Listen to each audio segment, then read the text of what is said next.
13ª giornata del campionato di promozione, si apre così il nostro weekend amici della Wii Sport. Dal Pietro Gangemi il Torre Grotta affronta il Città di Mascalucia. La formazione di mister Borelli nell'ultimo turno ha trovato una vittoria importantissima sul campo del Fiume Freddo per 1-0, vittoria anche per il Città di Mascalucia, a quota 22 punti in classifica al quarto posto dopo il 2-0 rifirato all'Aci Sant'Antonio. Ingressi in campo delle due squadre in maglia azzurra, la formazione del Città di Mascalucia maglia bianca, inserti rosso-blu per la formazione del Torre Grotta. Arbitra la partita il signor Lorenzo Fragalà della sezione di Acireale, sui assistenti Calanni e Triolo. Sembra essere tutto pronto al Pietro Gangemi per il fischio iniziale. A dare il via all'ostilità ci pensa il Città di Mascalucia, che attacca da destra verso sinistra, viceversa il Torre Grotta da sinistra verso destra. La prima offensiva degna di nota della formazione ospite qui con Tenerelli che entra in area di rigore, va con il mancino Tenerelli, Rodella allontana al minuto 10, un minuto più tardi invece eccola la prima chance per il Torre Grotta con un calcio di punizione. È Maisano a trovare l'esterno della rete. È 0-0 quando al 16esimo il Città di Mascalucia bussa nuovamente alla porta di Rodella e trova il gol del vantaggio con Garrozzo, tutto annullato.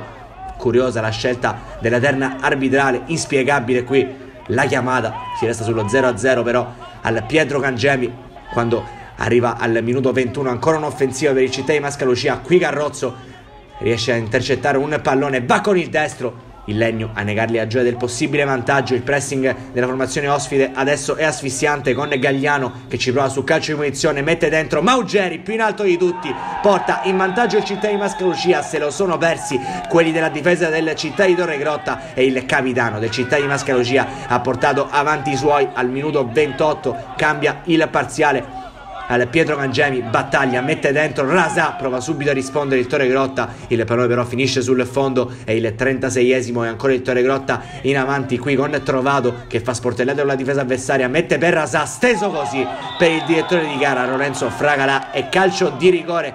Anche qui la chiamata ai limiti, viene anche ammonito il capitano Maugeri. Sul punto di battuta si presenta Rosario Rasà, lo specialista. Affronta Spina, va col destro Rasà, lo batte, è 1-1 al Pietro Gangemi, ha segnato ovviamente Rosario Rasà. Il Torre Grotta si rifà sotto al minuto 36 con il rigore trasformato dal proprio attaccante. Calcio di punizione per il Torre Grotta che adesso sfiora il gol del possibile 2-1. Qui la conclusione da parte di Maisano viene deviata dalla difesa dopo il calcio di punizione da parte di Ballarò. Finirà così anche il primo tempo, 1-1 al gol di Maugeri al 28esimo per il Città di Mascalucia. Ha risposto su calcio di rigore Rosario Rasà al 36esimo. Si riparte senza cambi nel secondo tempo a parti invertite sul rettangolo verde del Pietro Gangemi. Al terzo minuto la prima chance è del Torre Grotta, c'è un pallone dalle retrovie per Rasà che stoppa bene al limite, mette il pallone però alto sopra la traversa, pericoloso Rosario Rasà. Al quarto invece è il Città di Mascalucia che bussa alla porta di Rodella, qui in uscita Tenerelli lo anticipa ma la sfera carambola sul fondo, ancora Rodella in possesso, qui regala la sfera agli avversari. Il pallone viene crossato dentro per Tenerelli che approfitta della dormita da parte della difesa del Torre Grotta e riporta avanti il Città di Mascalucia. Ringrazia per la mancata marcatura il numero 9 di mister Suriano e riporta avanti i suoi.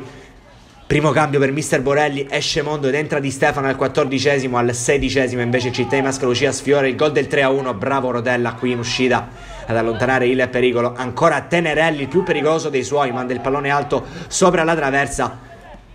Il Torre Grotta che bussa nuovamente alla porta di Spina qui con Ferlazzo.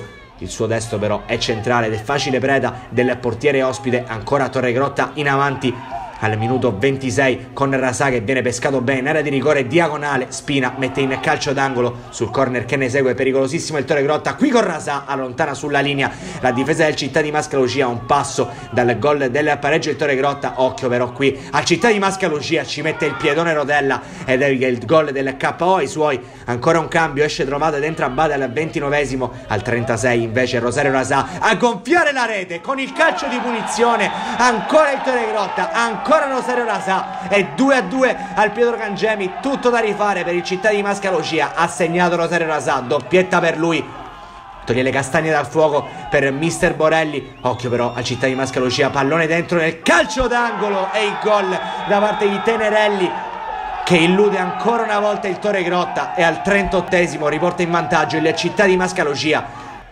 Il Torre Grotta però non demorde e ci riproverà al 45esimo, pallone che viene servito sulla sinistra per Simone Alessandro, affronta l'avversario Alessandro, doppio passo, va col mancino, Spina respinge a pugni uniti e sarà anche l'ultima occasione della partita, che finirà di lì a poco 3-2 per il Città di Mascalucia in un'emozionante partita contro il Torregrotta.